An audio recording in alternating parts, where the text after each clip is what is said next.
call that now, like the accent colors, the colors that we Yeah, so are. what you can do is you can let me know what colors you would need, or Uh-huh. what your planned brand coloring and Uh-huh. different brand themes will be. Mm-hmm. Like, you know how some people do like tricolors or like quadruple, like different parts of the spectrum. Mm-hmm. It's up to you how you want to do it. You just let me know what colors you want, and he Mm-hmm. will do it to your specifications. And also, the price is unlimited revisions. So if you don't like something, he will go Mm-hmm. back and fix it for you, right? So if Okay.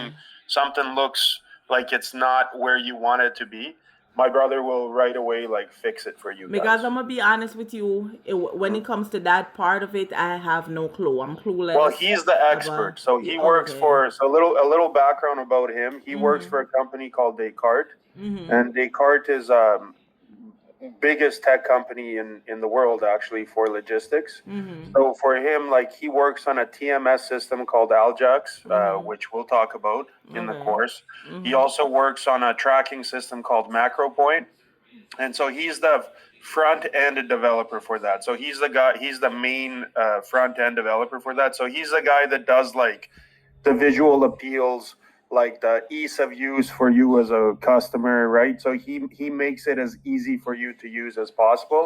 So has And he ever designed like a dispatching website before? yeah, so he's Okay. gonna, what he'll do is I'll ask Dennis to send me all of his credentials, including his portfolios, so Mm-hmm. you can take a look at companies he's worked with and the examples of websites he's made Okay. throughout his career. Okay. So you can take a look of like what he's capable of. He's not because he's my brother, but he's really good. Like he's really talented in terms of what he does. So Well, I trust that yeah. you would know what's good. So as far as jumping into the course, is there notes that I'm gonna need to take?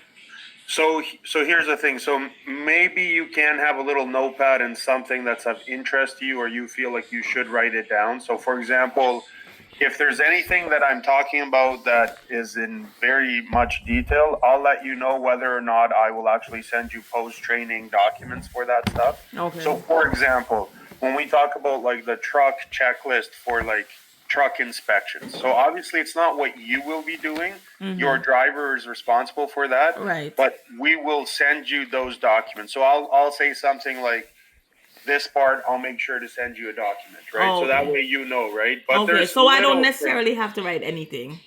Yeah, it's not necessarily you have to write. It's more, if you have any questions, you can stop me anytime Mm-hmm. because it is just you and I. It's a one-on-one session, Oh, nice. or whoever's there with you, essentially. I have So my assistant yeah, with me, so you'll yeah, see her in and out. Like yeah, if I no have problem, to. no problem. Okay. So essentially, in addition to that, I also will send you the actual PowerPoint presentation as well. So you don't have Okay. to memorize the slides or anything. So I'll actually send you that as well. Okay. Okay. I'll also send you about like it's going to be lots of stuff. Like you'll my recommendation right off the bat would be create a little folder for yourself on your Mhm. laptop or desktop, and Mhm. just anything I send you throughout the following weeks and months and whatever else, Mhm. just keep saving it in that folder, and that way you can always go back and Refer reference back to, to it. Okay. yeah, Okay. whatever I had talked about or Mhm. sent you, for example, right? So um, you know we Yeah. we as a training school, essentially we try our best to make sure that you have access to the information that we teach. Mhm. We are not someone that will just show you the information and you never get to see it again. Right. You So can refer back to it. you do it with your wife or So it's my brother and I okay. that do it together. Uh-huh. It's we're the two. So my wife. So a little bit about her. Like we got married back in 2018. I brought her over from our home country of Bosnia in 2019. Mhm. She's still learning the English language in full, but Okay. we're very busy. We got four boys Right, right. that are, yeah, under 6 years I of see age. them in the So background. yeah, so that's Yeah. different places we visited in the last few years Oh, nice. together and stuff. We've been, I can't say all over the world, but we've been to 17 countries, which is a lot for Oh, little kids. nice. But When you get a chance, you should add Jamaica and St. Vincent to that I place. want to so bad. Like I want to go so bad. Like it's Yeah. definitely on one of my lists. I wanna send her. Like even like I don't know, like Jamaicans as people, you guys are like people have an affinity. Like we have an affinity towards Jamaicans. Like we like Jamaicans, and I don't know. I can't say exactly why. It's Like you know how they probably say you're like probably attracted to the accent first they and then say the you know how they say cultural like Jamaicans are aspect of it. cool, right? They say Yeah. Jamaicans are cool. It's Uh-huh. not. It's like the persona. It's not just the Yeah. accent. It's Yeah, it's like yeah. most Jamaicans I've met in my life, actually all of the ones I've met have been pretty friendly and joyful, and Hmm. so that's probably the reason why, in my head, I'm like, okay, I want to go visit Jamaica and Right. see it for myself, like Right. everything. It's They're really beautiful. You good. would love it. Yeah, Yeah. and I have cousins that have went there that own like dispatch services, that own trucking companies, and they tell me like so much about like how nice it is down there and like how much they like Okay. it and stuff. So Hmm. but definitely want to go take the kids. I love water, so Hmm. there's definitely not And a it's the lack of. Caribbean, so we're Yeah, surrounded by water. absolutely. And Yeah. how long have you been up in the States? I've been here for 25 years. Oh, geez, yeah, a Yeah, long so I time. left Yeah. when I was a kid. Yes, yeah. No, Yeah. I've been here in Canada since 1995, so Yeah, I I've remember been up you here a told me long that time. last week. Yeah. Yeah, Okay. so So, it's been. how often do you cross over the river? So I go very often because like my house is 8 miles from Detroit. Mm-hmm. So we go to the football games, we go to the basketball games, we go to the we love hockey as people in Canada do. I have a lot of friends and family in Detroit, in Cleveland, in Chicago, so Oh, a okay. lot, and then business too. So I Mm-hmm. go travel for like I go visit shippers and I'm a broker myself, so Okay. I go visit shippers and get their Mm-hmm. business that way and stuff. So Okay. we're fortunate to live so close to the States because there's a lot of opportunity. Like it's So, is definitely this fun. like your office is like a rented space or? No, this is my home Oh, office this is actually. your home. Okay, Yeah, this is my nice. home office. Okay, Yeah, okay, this one is okay. my home office, and I'm fortunate that way. I get to like see my kids every day, and it's Right. it's My good that way. my trainer that passed that I told you about, she used to be a broker too, and she Uh-huh. told me that like getting into the brokering thing, like it's like the potential the earning potential is like 8 figures. It's crazy. I mean, it's given me the brokerage stuff. Mm-hmm. I've had 7 customers only 7 customers change my life. So out of all the customers I've had, like the first customer to change my life, I was like, okay, that's it. It can't get better than this. And then another one comes along, and you're like, I can't believe this. And then it keeps going, right? Don't get Well, me excited. no, it's honestly like you'll see, like you're doing Right. a good thing for yourself, getting started with the service stuff, the dispatch service Uh stuff, and then huh. eventually, once you Right. get some profit, Uh what you huh. can do is you can reinvest that into something like a surety bond, for example, and Right. run your own brokerage Because business. we didn't get too far into it, but she said like to get into the brokerage, I think it's like a 75,000 something. So it's not you don't. We'll talk about it in the course. So you Mm-hmm. don't need the cash to have it. What Yeah, you she do said is that. yeah. Mm-hmm. Yeah, you go and you apply at a surety bond company who will give you that money, not you Mm-hmm. specifically, but they're gonna file that 75K on your company's name on your On behalf my behalf. with the Mm-hmm. FMCSA, Oh, right? okay. Mm-hmm. With the governing body of trucking and logistics, essentially, right? One So second, one yeah, second, go one ahead, go second. ahead. So yeah, don't worry. We're gonna talk about the brokerage stuff in the course too. So there's Mm-hmm. a little segment that I talk about all the authorities because it's important for you as a dispatcher to know what does a trucking company need for authorities. What do brokerages need, right? So you know Mm-hmm. what to look for. Because unfortunately, there's scams and frauds in every industry, just like there is in our industry too. Mm-hmm. So unfortunately, you have to know like what to look for and what are some signs of maybe some bad players, so to speak, right? Some Right, some right. people that aren't doing it right. So we go through that full thing, like we talk about all that kind of stuff, right? Okay. So yeah, I'll get started with the course as well. Do you How have much time do we get breaks? So when would you like a break? When would you like? Um, I could probably go an hour and a half before a break or so, like a quick Okay. 15 minutes break.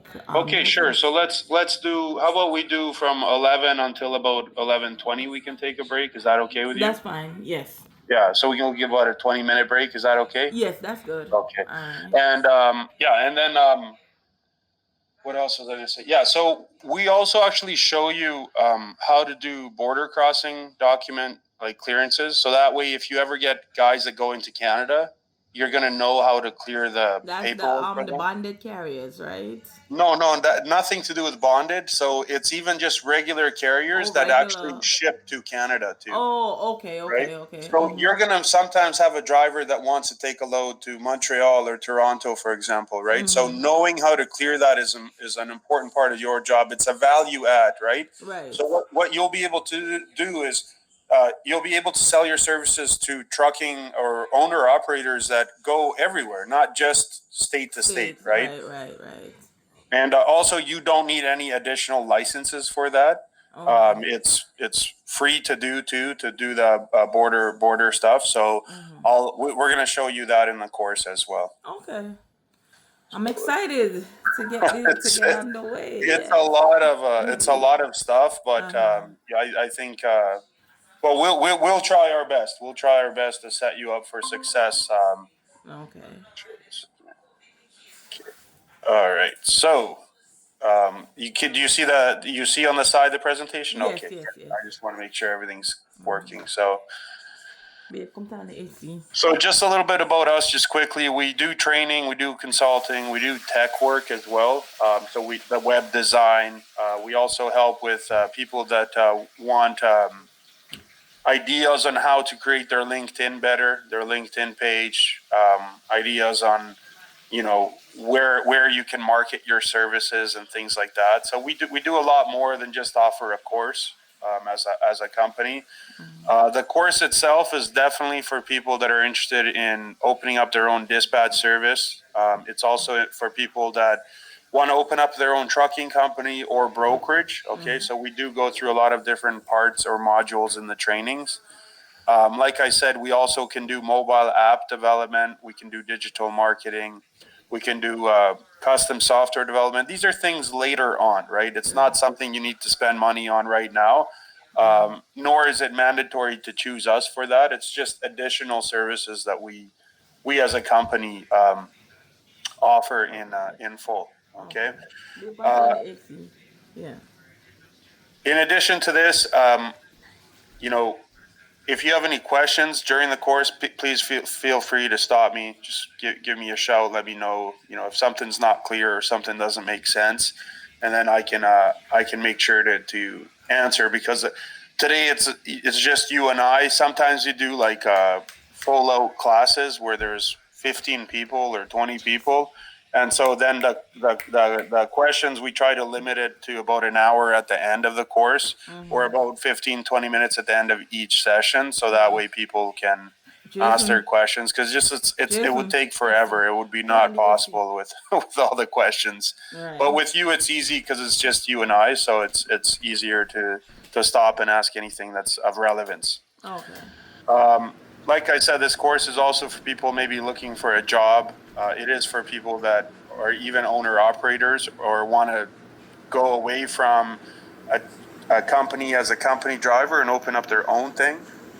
We also talk about earning potential for brokers and earning potential for both independent dispatchers as well. Okay. So I'll talk about realistically what you can make on both sides of the equation.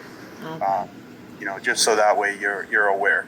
Okay. In terms of what to expect, you will get plenty of new knowledge and you will develop, even in this short 2 days, you're going to develop skills and things. You're going to learn things that you didn't know up to this point.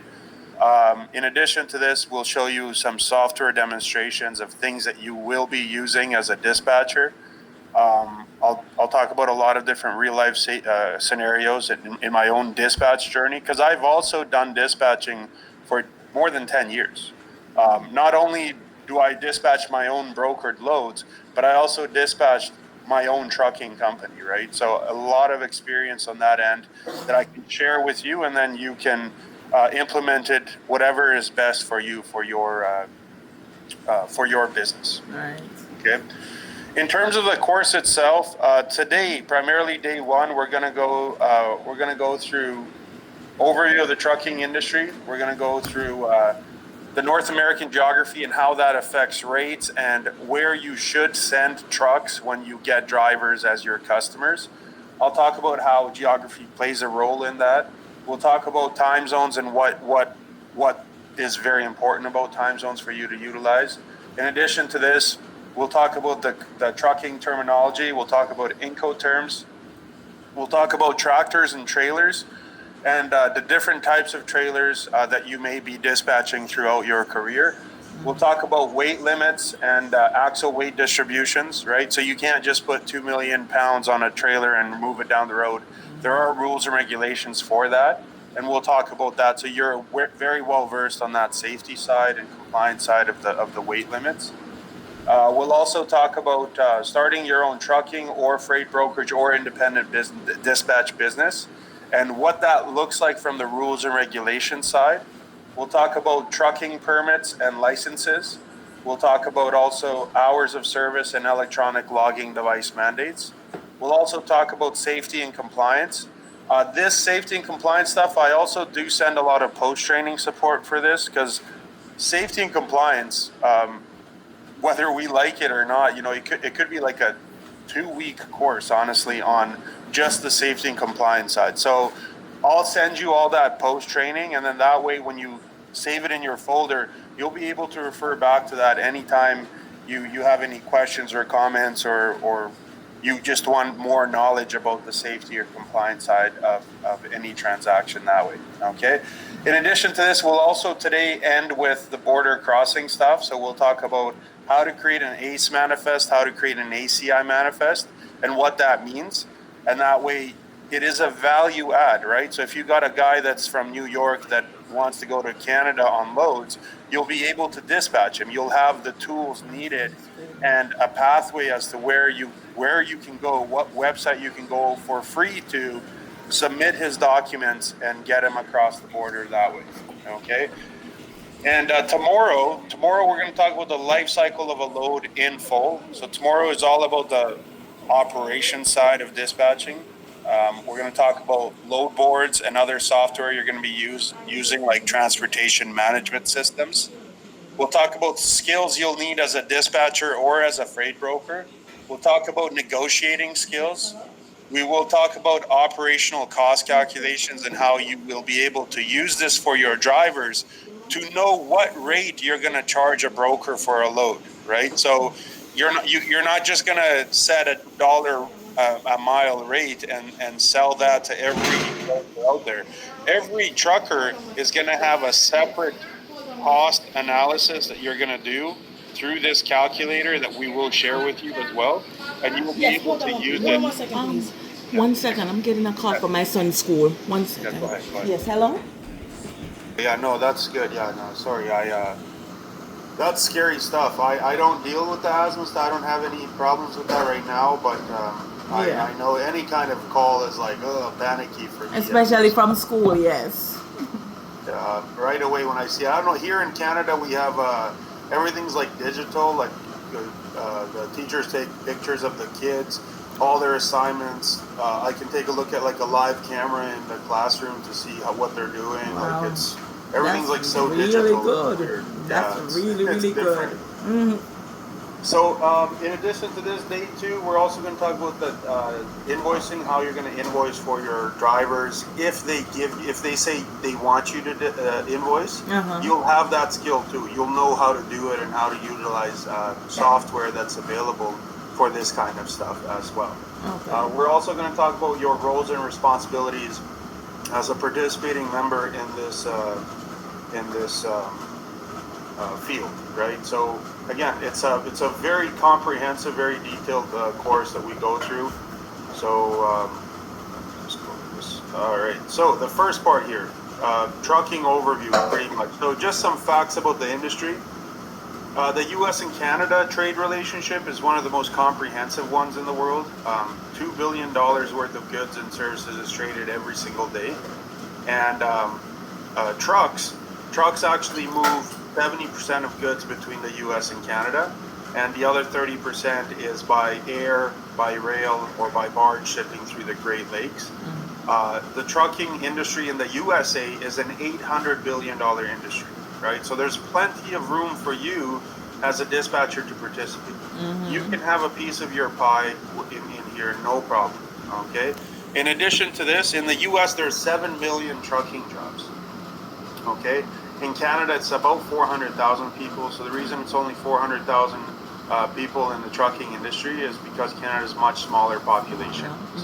But in North America, demographics-wise, 97% of the drivers are men, 3% are women. It's pretty skewed. However, there are some companies that they do some kind of enticing or marketing to get women also behind the wheel. For example, like Trucking Pros with the Z. So Trucking Pros, they're out of Illinois, and they have 35% of their drivers are women in their fleet, and that's 70 drivers because they have 200 people, 200 drivers. So it's they're doing something right to convince women as well to become truckers, have that as a job. A very well-run company. Also, the average age is more than 44 years of age when it comes to the drivers themselves. And we are experiencing a shortage of qualified truck drivers. It is an industry challenge. One of these reasons is the older generation is now ready or entering retirement, and there's not enough new, for lack of a better term, young blood coming into the system at 22, 23 years of age who are wanting to go and get their driver's license, their commercial driver's license, and drive a truck down the road. Okay? Some more facts about the industry as a whole. The grocery stores would be out of stock in just 3 days if long-haul truck drivers stop driving. For example, for us, where I live here, I'm in Windsor, Ontario, and I'm going to use maps a lot, by the way, in this course of ours. Here. Hold on a second. Can you see the map or no? I'm not seeing the map, no. Okay, one sec here. Do this.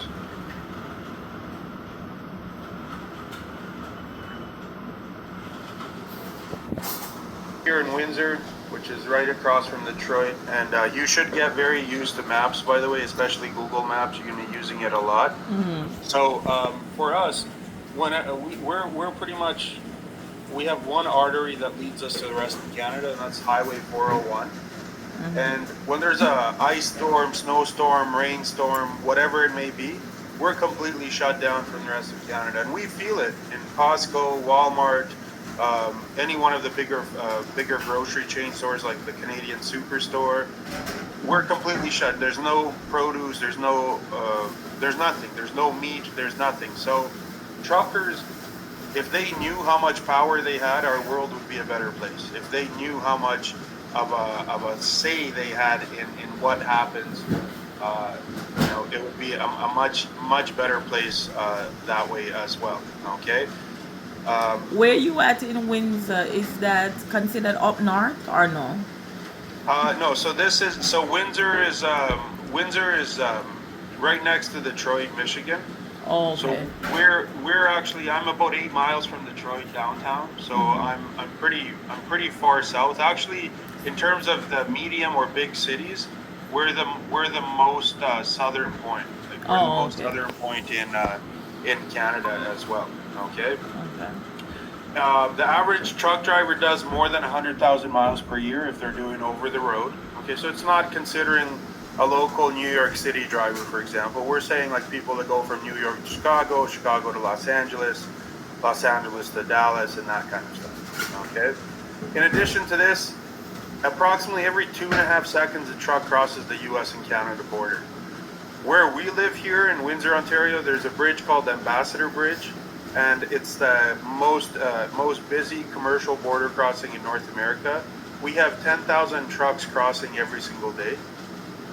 So I want to paint a picture for you, Allison. Imagine out of those 10,000 trucks, let me just see here if I have that. I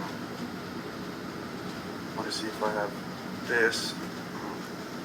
Will it let me share double here?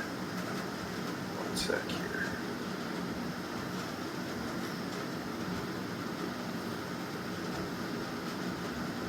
So imagine this. Let me just go here to the live camera feeds. So you see here, this on off screen here, you see all these trucks that are moving. These are trucks in line to cross into the U.S. live right now into Detroit. So this is about And that's a 8 live miles. picture? This is live, yeah. This Oh. is live right now, like about 8 miles from my house. Oh. So here you see there's, in the picture here, we have 1, 2, 3, 4, 5, 6, 7, 8, 9, 10, 11, 12, 13, 14, 15, 16, 17, 18, 19, and 20 here off screen. So that highway is just for trucks? So these lanes are just for the trucks. These cars come from the same part, and it's from the bridge. So they're all coming off of this one bridge.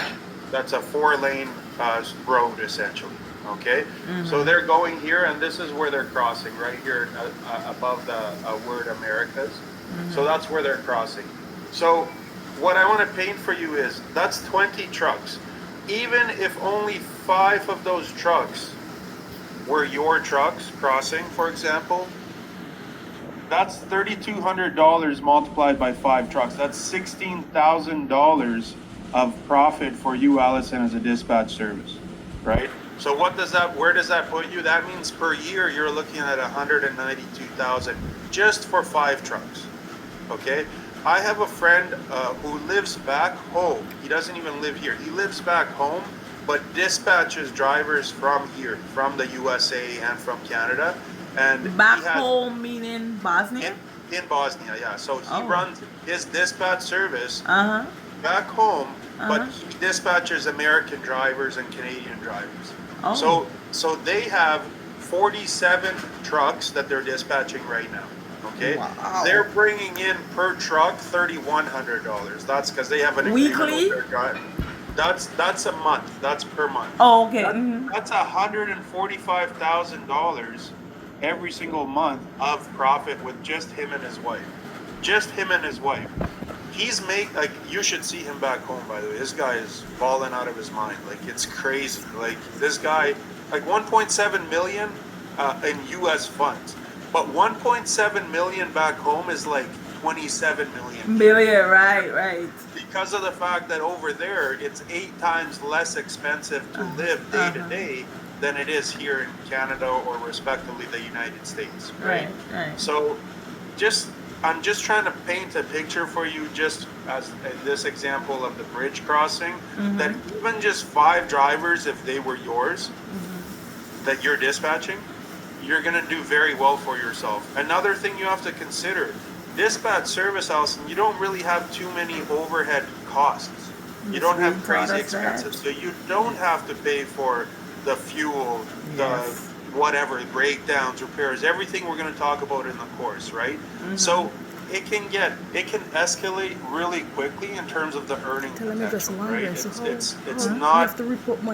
not just, oh, I'm going to make $1,700 and that's it. No, like it escalates quickly. Like once you get your first driver, it's okay money. But once you get your second driver and your third and you keep going, it's going to get more and more. All right. Okay. Yeah, you can still hear me? Yes, I'm hearing you. So I have a quick question. As far as profiting and paying taxes, how do you save yourself from paying the least amount of taxes and seeing the profit? So first on the tax side, you're gonna probably have to go down the LLC route in the beginning, just from a liability perspective. Which I already have the LLC. Sure. Okay, you're gonna do LLC. So what I would do is I would get yourself a good bookkeeper. They don't have to be expensive. You don't have to spend an arm and a leg for a bookkeeper. For example, the one I'm using in Canada, he's charging me, that comes out to about $65 American per month. Okay. Right? And that's very realistic. Like that's nice. You can get them $100, 200. You don't have to go for the enterprise ones at 500, 1,000, 5,000 a month. Right. No need for that. Get yourself a guy somewhere in the range between, or a woman, between 50 and $100 per month, and they'll be able to keep your books. And when tax time comes around, what they'll do is they'll be able to claim the receipts, keep receipts of everything you purchase. They'll be able to claim percentages of that, so that way you keep more of your money. Right. Okay. Especially you, because you live in a, again, I love New York, but it's very heavily taxed. It's very heavily taxed. So for New York residents, just, you have to have a bookkeeper. Don't do it yourself. It's too much. It's too much work to try to save your money. It's rather better to go find a good bookkeeper in your city that understands a logistics business, and that way you can find the best fit. How do you find them? If you go on Google and search for logistics bookkeeper, something like this, very simple, logistic bookkeeper in whatever city you're in, and see who's available to take you on as a client. And that's the best way to save money, is that way.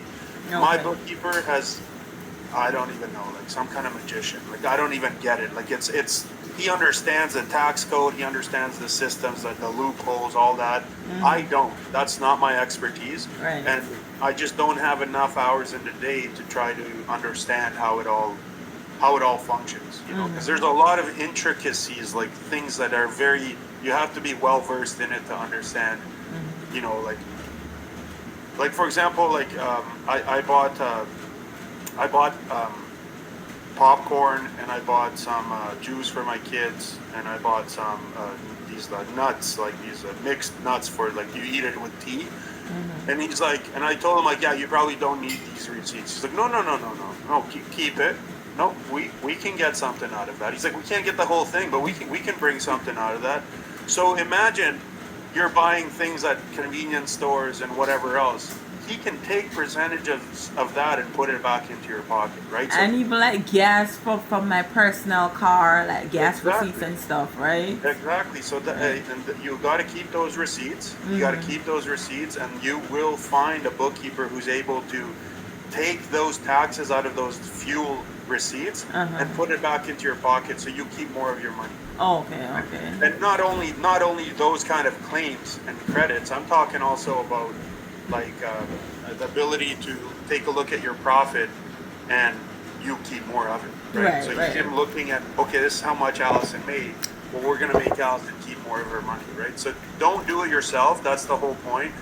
I don't have a bookkeeping service I can give you, so it's not something I can do for you. But if you go online, Google is a great place to start, and search for logistics bookkeeper or trucking transportation bookkeeper, something simple like this. It will give you a lot of options in your local area. That's how I found my guy, because he's very well versed. He has over 400 clients, just trucking companies. Oh wow. Right, so he knows what he can do for me just as a broker, right? And you would be in the same basket as me, right? Brokerage, dispatch service. There's a lot of similarities between the two. So, question, maybe I'm jumping the gun, but I just wanted to know. You say you're a broker too, right? Yes, I am. So, if I look at the load board and I see something that I guess that's associated with your brokerage, I could contact you to get the load. Yeah, or yes, you can do 100%. That's something you can do. So if you saw my name and the brokerage I work for, or whatever the case may be, and you contact me, I can give you that load. Like, legally, I can do it. Or what can happen is, let's say I know you're in New York, or I know you have drivers in New York. Anything out of New York, I can say, Allison, you have a driver for this, right? Instead of me posting it. Instead of me posting, I come to you. So it's a relationship thing, right? Right. That's what Miss Green taught me. Yeah, so it's a very much relationship-based business. I don't know if Miss Green, God rest her soul, if she said anything about like 80% of the loads that have ever moved have never been put on a load board. Yes, she did. Right? Oh my God, she did say that. She said building a relationship with your broker is very important because they could just call you up and say, look, hey, I have this load, or I'll send you a list of the load, pick what you want out of it for you guys, Yeah. and then whatever is left is what is actually posted on the load board. Exactly. So you'll see, like, for me as a dispatcher, for example, I had brokers, and I'm talking from me as a dispatcher, my side. Uh-huh. I've had brokers call me and said, I saw you posted a truck on the load boards. Is that truck still available? And I said, he is. What do you have available? And he says, well, we got these loads. They pick up every night at 11 p.m.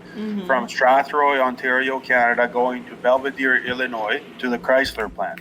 And he said, it's a bit out of your way. What would you need for it? This is what this guy said. And it's about 120 miles away from my house or from where I had drivers. So I said, how many loads? And they said, typically it's 3 to 5 loads every night at 11 p.m. pickup, delivered direct to Belvedere. So I told him I'd need 2,800. And so at first he freaked out. He said, oh, that's too much. There's no way I can do that. I said, hey, like, I have 120 miles up. I got to go drive all night. Then I got to bring my guys back, maybe even to Michigan, to find a load back to Canada, because at that time it wasn't very good out of the Illinois area for loads going back to Canada. So he said, let me talk to my manager.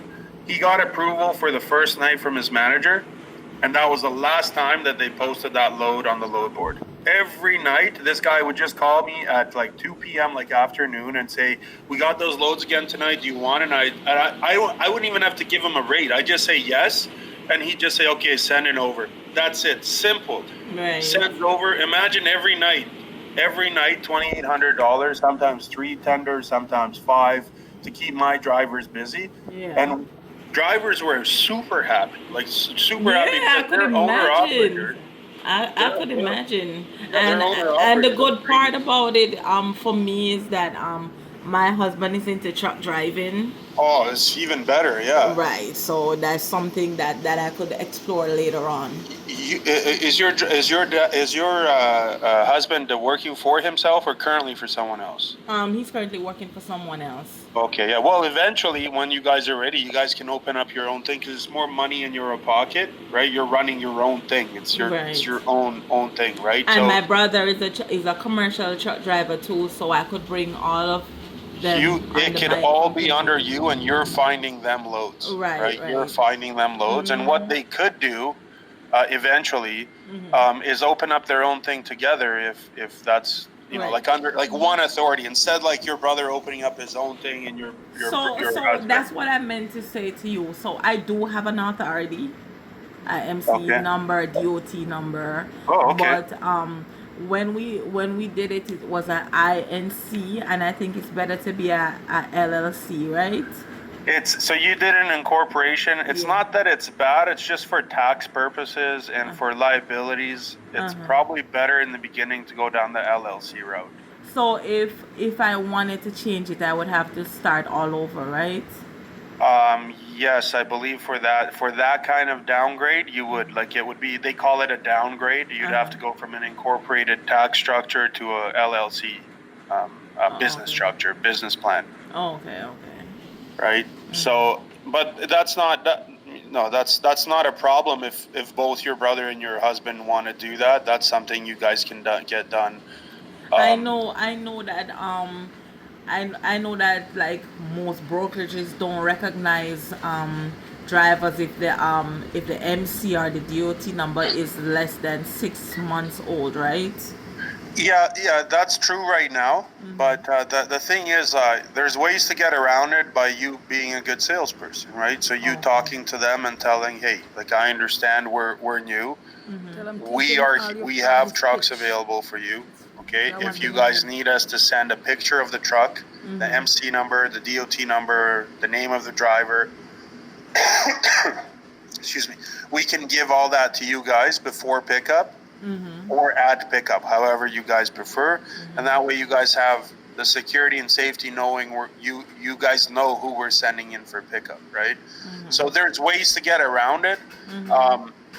A lot of big brokerages do work with newer authorities, so you guys will be okay still finding loads, right, with the newer authorities.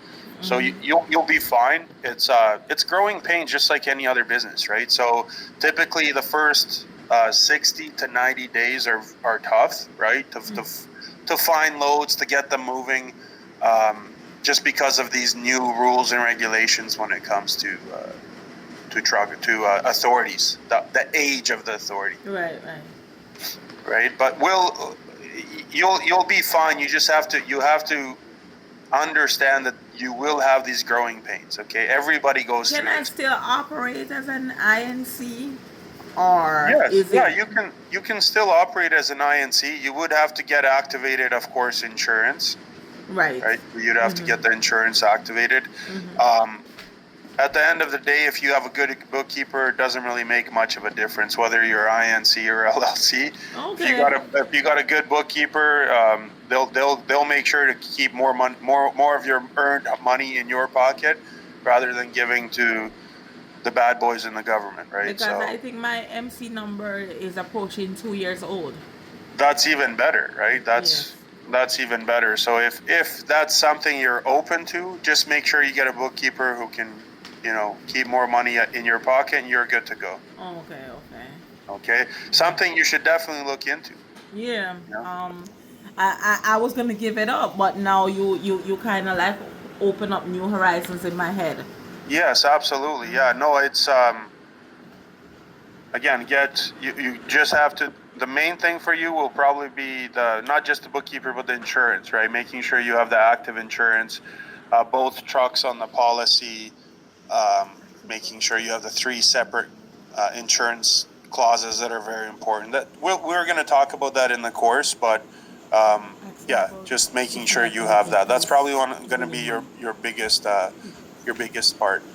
Do you involve yourself with any like affiliate programs? So affiliate programs, yes, the affiliate programs I involve myself in, one of them is factoring, like Ms. Green may have stated.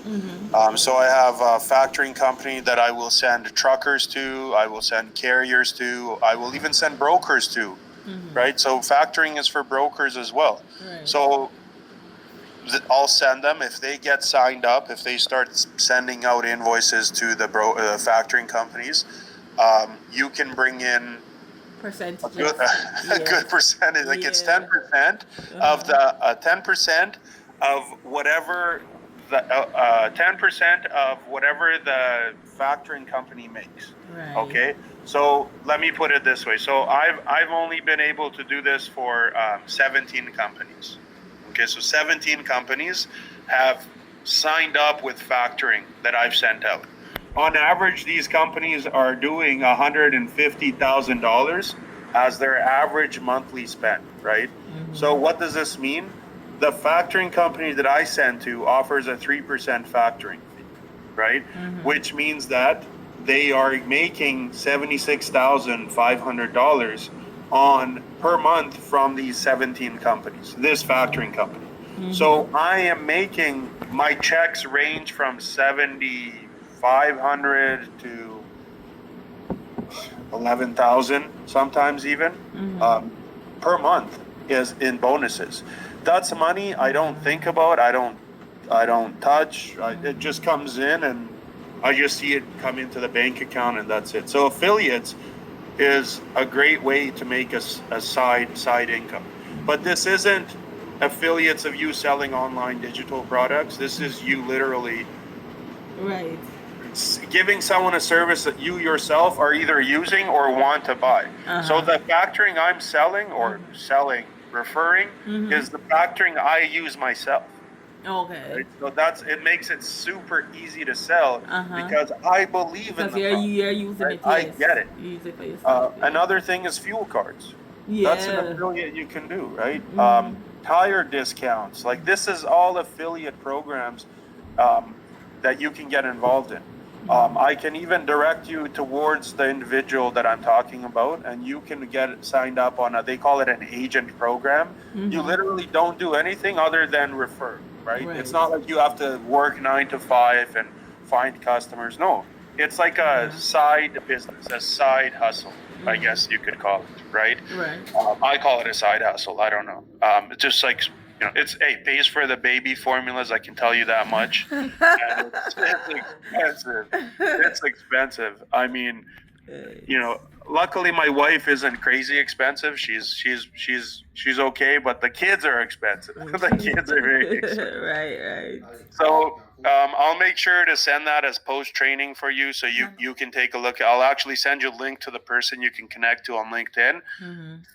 You don't have to use my name, or you could use my name. You could say I've been told or directed or advised or whatever, Mm-hmm. and then you can have a talk with them.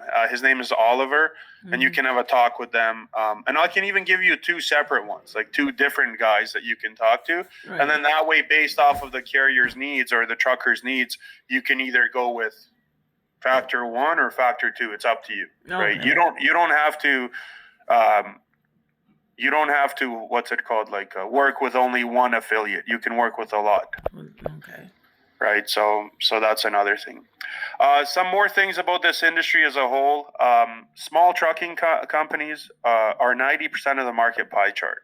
Right. So what does this mean? Only 10% are the big boys, the JB Hunts, the Schneiders, the big carriers, the Swift Knight carriers. Right. Warner. So 90% are mom and pop shop companies, and out of 90%, out of that pool, 97% are the small guys that have between 1 and 6 trucks. Mm-hmm. Right? So most of the carriers that book my loads are smaller carriers. Right? So we work with family companies, family-run companies, where the dad and son are in the office, the daughter or mother are in the office, that kind of stuff, right? Or mix, right? So it's a very family type of business that's run in this world, in this North America. Mm-hmm. Also, if you added up, this is just a fun fact, if you added up the total distance covered by all the trucks in 1 year, it would be a crazy 300 billion miles, and that's enough for 652,173 round trips to the moon and back, right? So it's insane that your opportunities, it's crazy how much a potential you have from that perspective. Also, trucks combined have consumed 8 million barrels of oil every single day, okay, to keep running.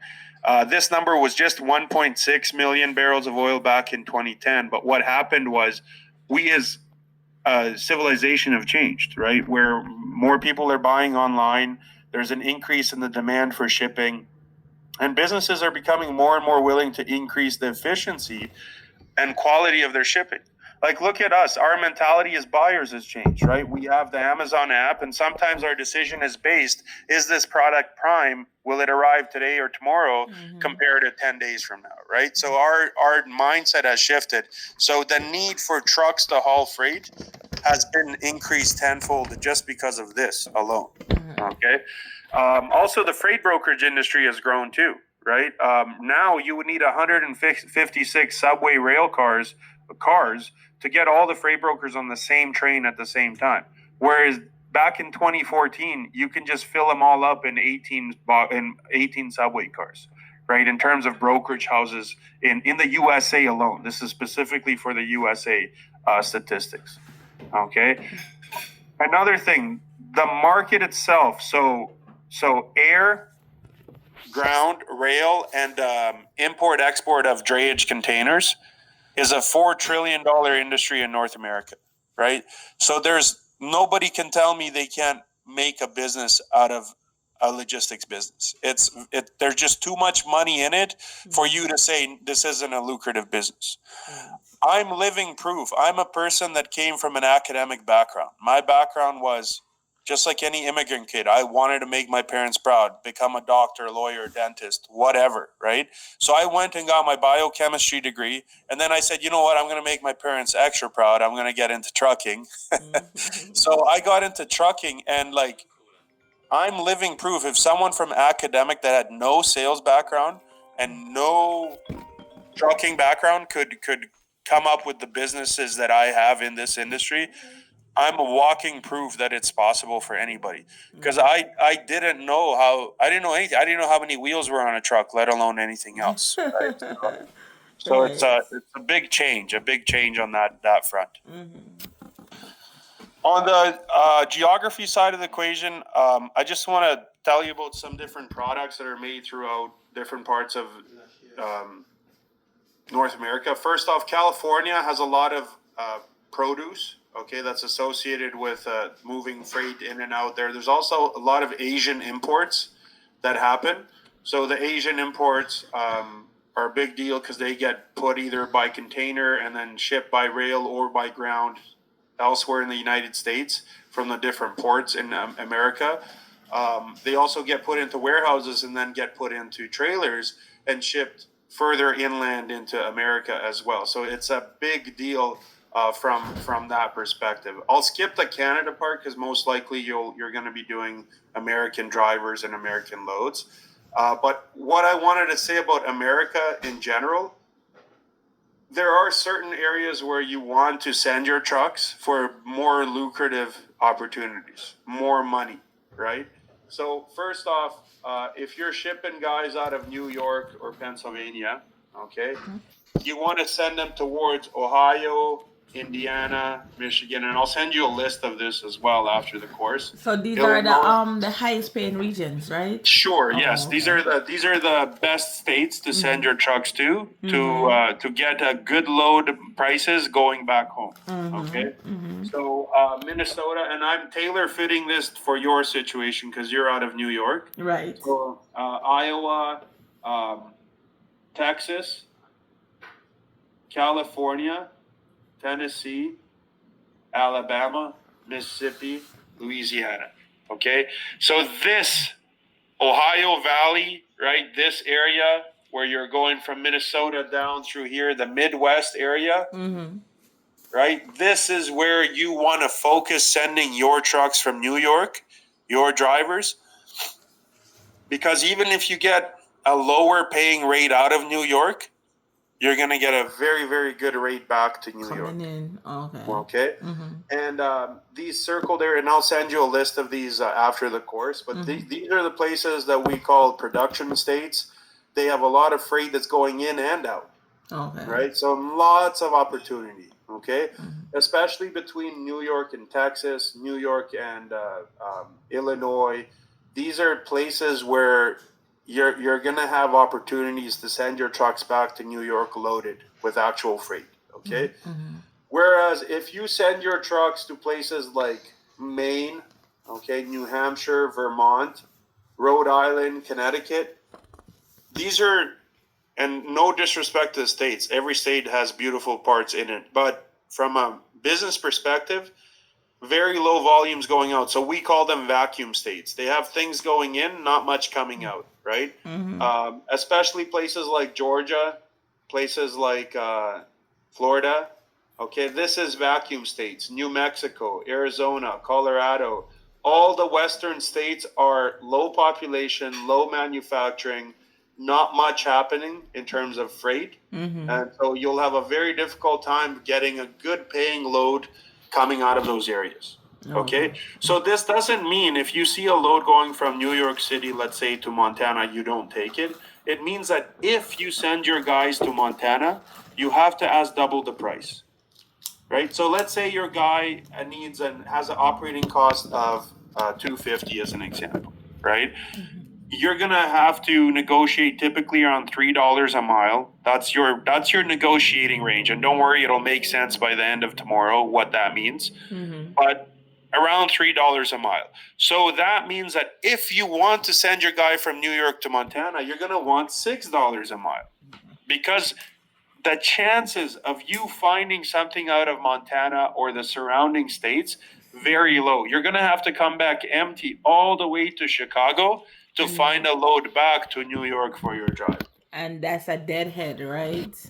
Exactly. See, you're already ahead of the game. Exactly. So the deadhead concept or the deadhead mileage is very important to consider, right? If I send my truck to Montana, what's the deadhead game looking like, right? So, honestly, any of those western states, with the exception of California, all of the other ones are big deadhead games. So you're going to have to go to Chicago. You're going to have to go over. The closest is maybe Iowa that you're going to find something back towards New York. Right? So look at this. That's like the middle of the country. Imagine having to go all the way from Montana or Washington back to Iowa to find a load back to New York. So Right? we're talking over because Miss Green said you want to keep it if you're gonna deadhead, you want to keep it below 75 miles. But that looks like we're doing 200, 300 miles just to get a load to come back. So, and I'll show you right now. She made a great point there. 75 miles would be great. That would be considered like pretty good. But I want to show you something on the map here. So let's say you sent your guy to Seattle, Washington, as an example, and let's send him back all the way to Waterloo, Iowa, as an example, because I'm telling you right now, it's probably the closest place you'll find a load back. Look how many deadhead miles he's got. Sorry, it's just loading a little bit here. 1,775 deadhead miles. No. Right? So that's what I mean. If you're sending your guy from New York to Seattle, if you were gonna negotiate $3 a mile, you have to negotiate $5-6 a mile, because the amount of back end deadhead that you're doing to find your next load is a lot. Like the deadhead from the destination is lots, like 1,700 miles, because 1,700 miles, when you're looking at it for an average truck. Okay. You're welcome. One sec here. Sorry, I just flipped here. So 1,700 miles, 1,775. With the current fuel prices where they're at, the driver is going to spend about $1,300 just in fuel to his next pickup.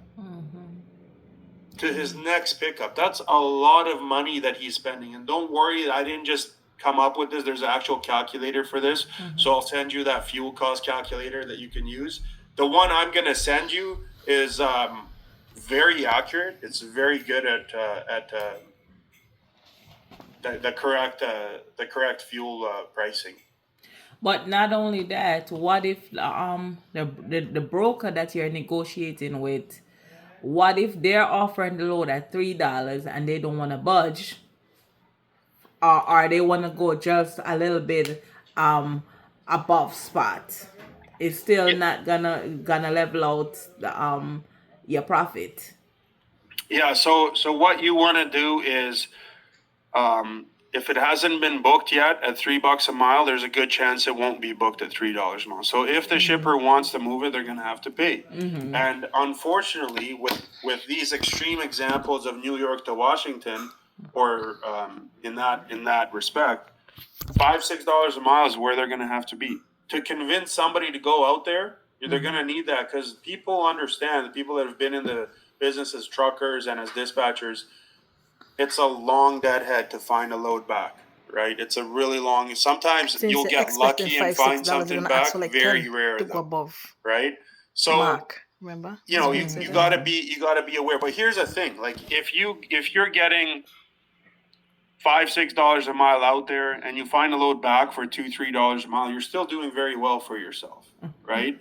So that's still pretty darn good for the driver as well. Like I'm talking specifically that these vacuum states, these really bad areas where you're gonna go. So your recommendation would be to try to avoid the vacuum states as much as possible. Unless you can get double the price, yes. Okay. Unless you can get, so for example, if you're getting $3 a mile to go to Florida, I would avoid $3 a mile. I would say we need $5.50 a mile as an example. Okay. Because that's way below spot. Correct. Very low. They actually call Florida the buck a mile state, because it's bad. Like it's really bad when it comes to outbound. A lot of drivers every year. By this didn't just start this year. Every driver that goes out there, when they're coming out of there, they're coming up to like Georgia, South Carolina, North Carolina, and find a load back towards New York. That's still a lot of deadhead. We're talking 500-600 miles sometimes deadhead to find your load back to New York, right? So it's not okay for you to take a load for $3 to Florida. Even though on paper $3 looks great, the fact you're going to a vacuum state isn't good. Okay, so just the calculation or the thing to keep in mind is vacuum state, double the price. If they're not willing to give you double price, look for one of the other states that I'll send you a list of after the course as well. Okay. In terms of the U.S. regions, first off, the Midwest there, the reason it's such a good place to go, which would be because of automotive parts. They have metal product manufacturing, they have trailer home manufacturing, they have appliance manufacturing, they have chemical products, steel, produce. So lots of industry, right? So places, and we've done our research on this. So this is a really, really good place to go, right? A really good place to go. We as Canadians too, we love the Midwest because we have such good trade relationships with Midwest states that whether I send my guy to Iowa or Kentucky or Louisiana or Tennessee, I'm going to find a load back up towards Canada because the Midwest has so much to offer, right? When it comes to southern states like Louisiana, Mississippi, Alabama, they have a lot of automotive parts, steel, iron, produce, seafood. And don't worry, I'll send you a link, a researched article about this. It's my own article that I spent a lot of time researching this to find out what places to go. They have a lot of motor vehicle parts and component manufacturing, plastics, rubber products, even high-tech computer products as well. So again, good states to go to, right? In addition, you can include California in here too. California has 40 million people. California's population is the same population as all of Canada, and Canada is the second biggest country in the world, right? So imagine how much opportunity, how much things are produced in California just based off the population density alone, okay? When it comes to Washington State, they have aerospace moves. They have some food manufacturing and some clean technology and some forest products like paper. That's it for the state of Washington. That's it. So they don't, again, not much industry, so don't expect a lot of loads, right? Oregon's got a lot of things to do with the computer and electronic products in terms of the manufacturing sector. They have some tobacco products, some cannabis products, some food and beverage products, but that's it. That's it for Oregon, right? So again, not lots of industry. So what to expect? It's a vacuum state, okay? Just like the northeast part, so Maine, Connecticut, Vermont, New Hampshire, that part up there, Rhode Island's included in that as well. That's like computer and electronic product manufacturing, metal products, some plastic products, and some metal products, and that's it. It's cut off right there. So again, not much industry, so you're going to have a very tough time finding loads if you send your guy from New York to middle of nowhere, Maine, right? It's just, unfortunately, that's just how it is. There's no way around that as well. Okay, now the abbreviation stuff, obviously I'm not going to go word for word from this. There's just a slide, so you have that on your table. You can print it out if you need to, or whatever you need to do with that. On the time zone side, the whole point of this is for you as a dispatcher to be self-aware. It's one of the skills. Awareness is one of the skills you need, right? So I'll give you my own example. I sent my guy from an Eastern time zone city to an Atlantic time zone city. I had no clue there was an Atlantic time zone. I asked my shipper, I said, oh, so this 6:15 a.m., this is Eastern time? And my customer says, yeah, 100%. Okay, no problem. We arrived, we're an hour late. The problem is it was a crane load. They were supposed to offload glass that was going on skyscrapers. They were supposed to offload the glass by a crane. And because it's by appointment, I missed the appointment by an hour. So my driver was stuck 4 days at delivery because I screwed up. I didn't take my awareness to the next level. So again, verify, but trust, but verify, right? So if your customer says, yeah, 100%, go on Google and take a look for yourself, right? Is this town in the central time zone? Is it in the eastern? Is it in the Pacific Mountain? Where is it? Just so you're self-aware of what's happening on that front. Okay, that's the whole point of the times. It's not about you knowing what time it is right now in Vancouver, if it's this much in Chicago. It's more so just wherever you're going, confirm what time the actual delivery time zone is in or pickup time zone is in. Okay? Now, the terms, you're probably well aware of these with Ms. Green, but again, the shipper is the one who will have the freight. They will label it, package it, produce it, arrange it for transport, and coordinate the transport. Typically, shippers will have at least one logistics coordinator on site to help to deal with volume of freight shipping out. It could be a shipping manager, it could be a logistics coordinator, it could be a shipping coordinator, it could be something they call a traffic coordinator. A carrier is the ones with the asset trucks. They're the ones that need the freight, and they're either a small company like your brother or a husband who may join together, for example, and have two trucks, or it's a big company like JB Schneider or JB Hunter or Schneider as an example, Schneider National, or Swift Knight as an example. And the broker's the middle person. They go to the shipper, they solicit the shipper for business. Shipper gives them a load for 2,000. They find Allison, they give Allison the load for 1,500, and they make their $500 on that load, right? So from the brokerage side, we are the middle person, and the brokers, the new brokers or brokers that don't do it the right way, they're the ones that are in this business as a middle person for themselves. So those people, no good. They don't do the business the right way. You as a broker, how you typically should quote is first you solicit the business from the shipper. Shipper asks you to quote. You go to your carriers, 5 carriers, 10 carriers, somewhere in that mix. Typically 5 to 10 carriers is enough. And say, what do you guys need out of New York to Chicago? Take that pool of rates, see what the average is, add your percentage profit, give it to the shipper as a price, get the load awarded. Once it's awarded to you, you go to Allison, for example, and say, hey, Allison, you still have that truck available? And then if Allison can't do it, then you go to the next person, right? You can prioritize who you want to give your loads to. Now, if there's one trucking company brokerages trust, they can just go to that one trucking company and say, hey, Allison, what do you need for this load from New York, Chicago? Allison says 3,500 as an example. Then Mr. Nerf goes to the shipper, says, okay, I need 39 on this. So I'm making 400, giving you 35 for the load. Okay, so that's how brokers typically do it.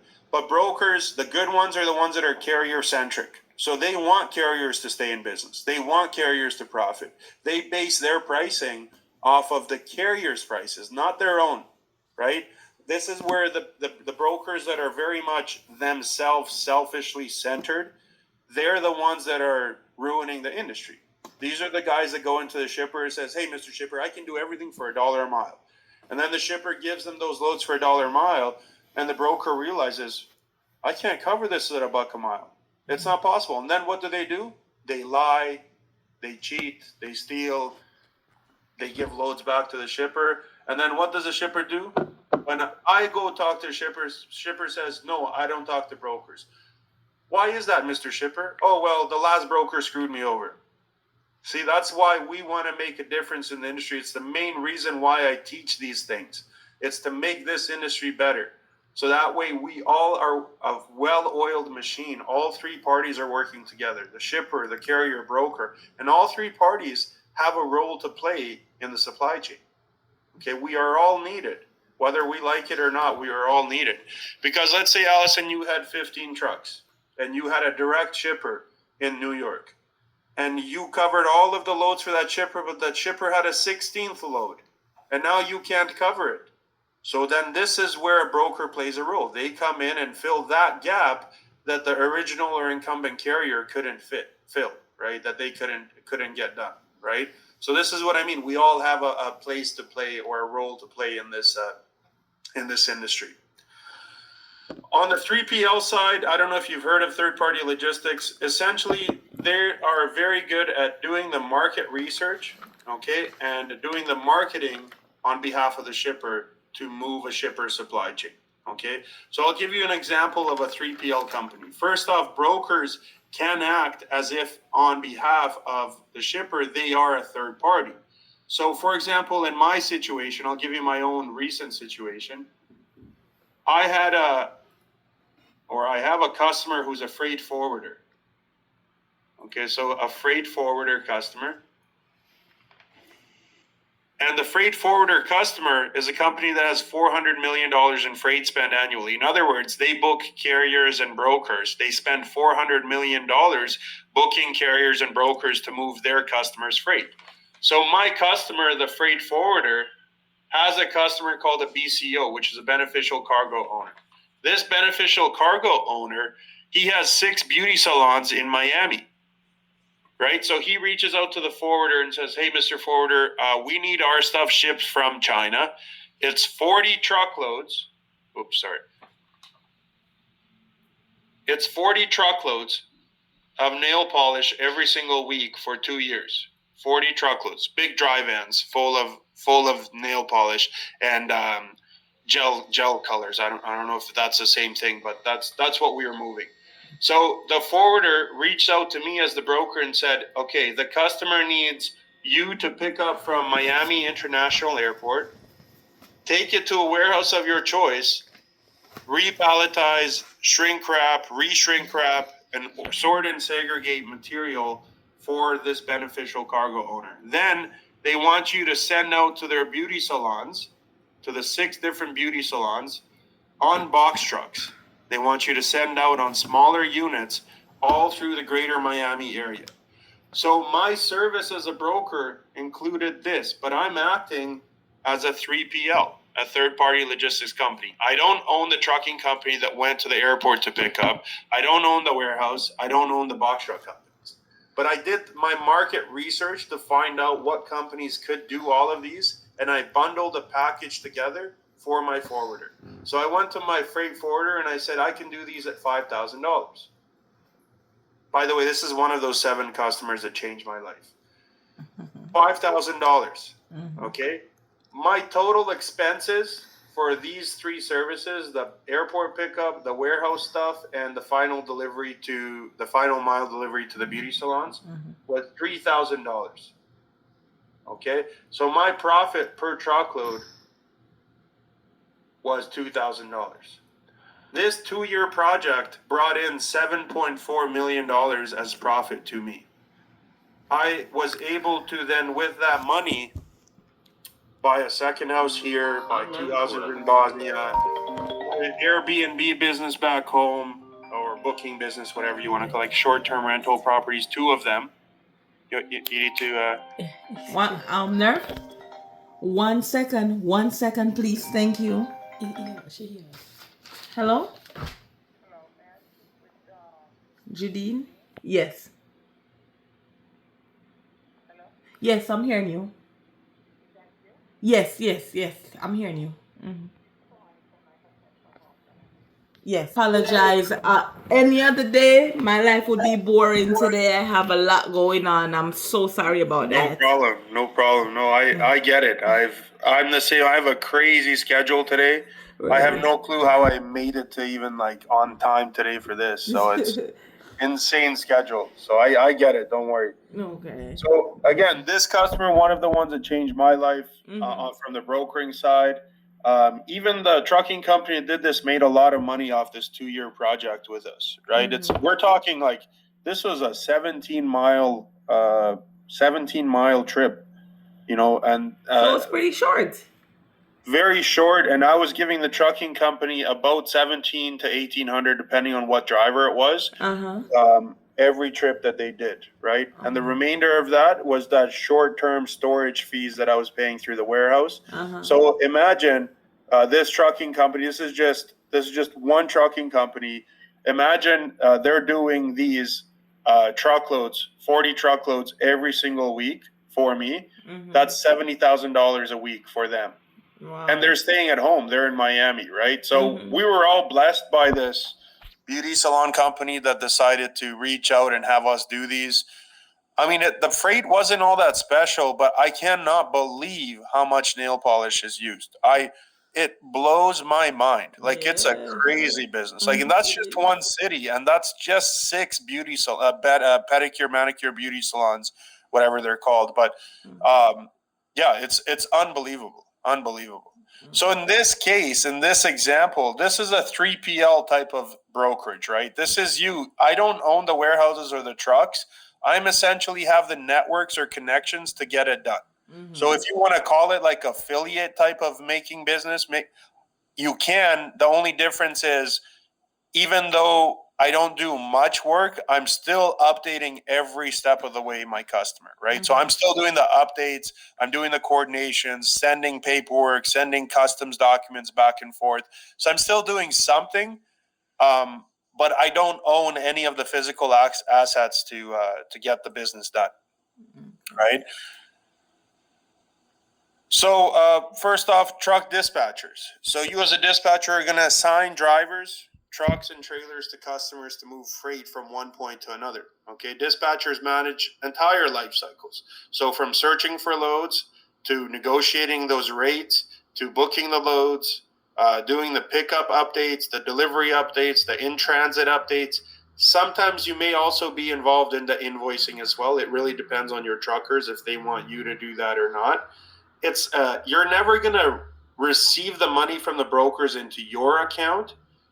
You're going to get paid by the truckers. The truckers are the ones that pay your invoices for your profits, but they may ask you to do their invoicing to those brokers, right? So for you to send out that invoice for $2,500 or 5,000 or whatever the agreed upon rate is. Your overall goal is, of course, to keep that trucker profitable or that trucking company profitable. And you do that by understanding operational costs, which you will know by the end of tomorrow, and knowing where you need to be on the pricing to make sure that your drivers stay with you. And you are a part of the backbone of the trucking company. You and the drivers are both a backbone. A trucker, whether they want to admit it or not, have a very difficult time dispatching themselves, updating customers, searching their next load, invoicing their customers, and doing all that still while driving up down the road. It's very difficult to do that all at once and stay profitable. So a trucker will put that investment into a good dispatcher and will pay you your 5 to 10%. Okay, I highly advise you don't charge less than that. The reason I say that, Allison, is you're going to do a lot of work. It's still a lot of organization. It's a lot of your time. It's not just, hey, I'm going to take this load and that's it, and you forget about it. No, there's a lot of moving pieces, right? Sometimes issues happen, right? A pickup is delayed.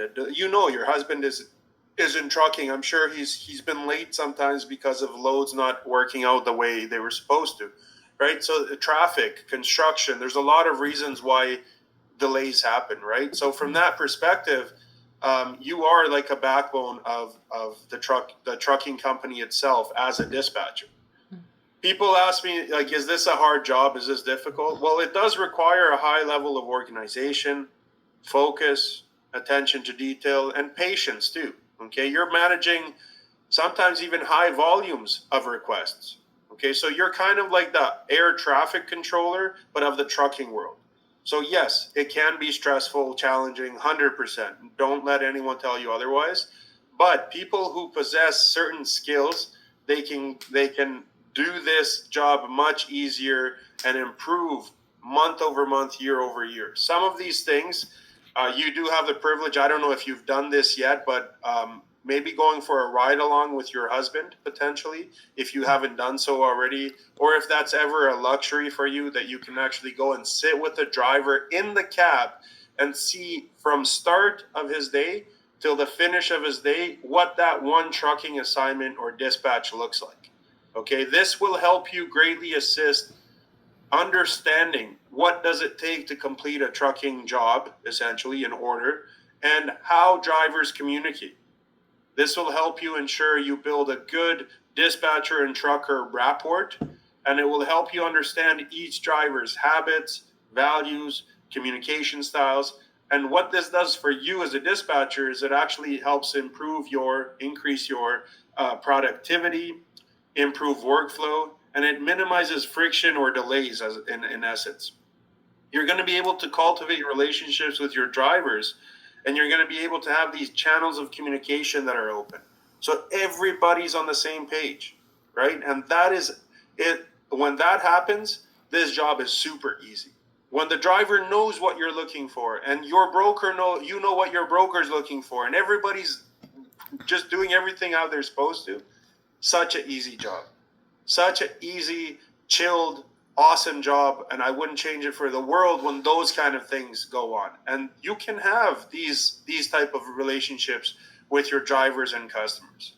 In addition to this, when you get your business going, Allison, dispatch, or whether you open up your own trucking company, create open channels for feedback. Encourage drivers to use it. Okay, so don't just receive feedback and forget about it. Implement it in how you do your business. So what do I mean like this? By this, if your driver says, "Please don't send me to Boston," or "Please don't send me to Staten Island," as an example, if you don't take that to heart and implement different procedures to get him to where he wants to go, right? You're gonna lose him. He's gonna go somewhere else, right? So don't just take it, go in one ear, out the other, and actually sit and implement a different approach to try to get these drivers to be satisfied with your services respectively. Okay? You can also use things like truck dispatch management software, which I'll show you tomorrow in full. Okay, so there's a lot of tech out there that can help you find the most efficient routes, and it will help save the driver time and money. Okay, so implementing these TMS programs, it helps takes the guesswork out of how you can improve the budget, how the driver can spend less time on the road, and how much less money the driver can spend. Okay, it can help increase driver visibility because it shows you real-time tracking of where the driver is. It decreases calls because now you don't have to call him and ask him where he is. You don't have to text him. You get immediate access to where the driver is. There are things available out there and we'll show you this tomorrow, but I'll just show you quickly now. For example, one sec here, let me share this window.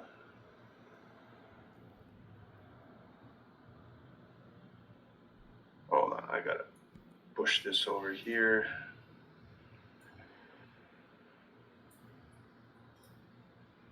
So for example, Samsara is one example, right? If you use a tool like Samsara, or your drivers use a tool like Samsara, you see real-time vectors where your driver is, where he's moving, when he's stopping, when he slammed his brakes. You get notifications of speeding, notifications of freight shifting, notifications of preventative maintenance scheduling. For example, driver needs an oil change. It'll notify you so you can notify your driver if he hasn't already been notified by his own electronic logging device. And which one is that? This is Samsara. This is called Samsara. Oh, okay. Samsara. Okay. Another one out there is called the Motive, Motive. So both Samsara and Motive are the industry leaders when it comes to